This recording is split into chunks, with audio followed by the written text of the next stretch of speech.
बंद झालेल्या कंपन्यांपैकी 76% कंपन्या डिफंक्ट म्हणजेच सुरू झाल्या नव्हत्या। कंपन्या बंद झाल्याच्या मुद्द्यावर फडणवीसांचं शरद पवारांना उत्तर।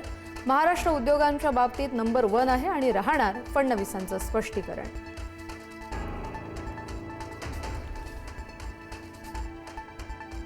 राज्यातील रिक्षा टॅक्सी चालकांना मराठी भाषा शिकण्यास 1 महिन्याची मुदत वाढ। चालकांना आता मराठीचे व्यावहारिक ज्ञान असणं बंधनकारक। 15 ऑगस्टपर्यंत मराठी भाषेचं मूलभूत ज्ञान अनिवार्य।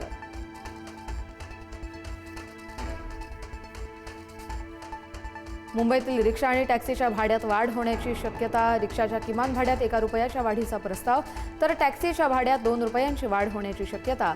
भाडे वाढ झाल्यास प्रवाशांच्या खिशावर अतिरिक्त भार।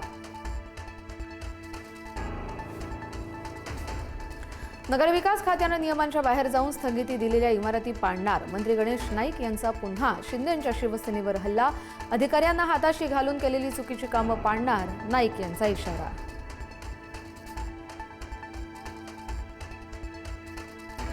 राहुल गांधींची पंतप्रधान मोदींच्या परराष्ट्र धोरणावर टीका। परराष्ट्र धोरण म्हणजे राजकारण्यांना मिठी मारणं नव्हे, राजकारण्यांना मिठी मारणं ही कल्पना त्यांच्या डोक्यात कोणी घातली, राहुल गांधींचा सवाल।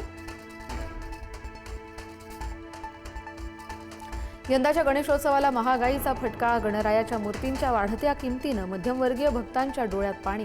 किमती वाढल्यानं भाविकांची नाराजी।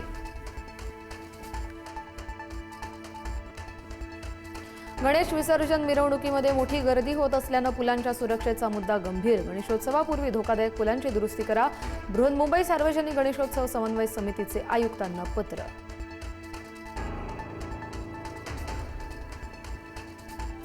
मुंबईच्या कांदिवली पूर्व परिसरात दुधात भेसळ करून विक्री। एका व्यक्तीला रंगेहात अटक। अमूल आणि गोकुळ कंपनीच्या दूध पॅकेटमध्ये पाण्याची भेसळ।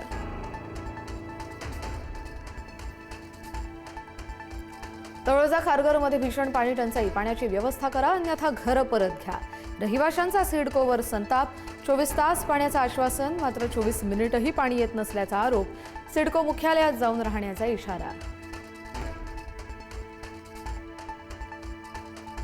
नाशिकच्या कळवण तालुक्यात पुन्हा भूकंपाचे धक्के। 5 दिवसांपूर्वीही जाणवले होते भूकंपाचे धक्के।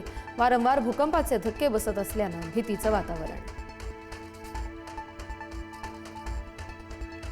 चाकणमधील खराब रस्ता आणि खड्ड्यानं घेतला दोघांचा जीव। खड्ड्यांमुळे दुचाकी घसरून थेट कंटेनरखाली गेल्यानं अपघात। आणखी किती जीव घेतल्यात नंतर प्रशासनाला जाग येणार असा स्थानिकांचा सवाल।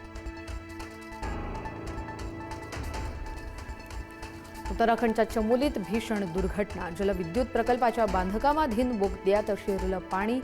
6 कामगारांचा मृत्यू, 14 जखमी। 20 कामगारांना बाहेर काढलं।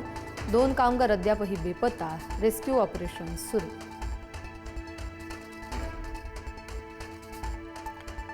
गेलेनझिग जवळ काळ्या समुद्रावर मोठा स्फोट। रशियन क्षेपणास्त्र डागल्यानंतर समुद्रात स्फोट। क्षेपणास्त्र हल्ल्याचा व्हिडिओ समोर।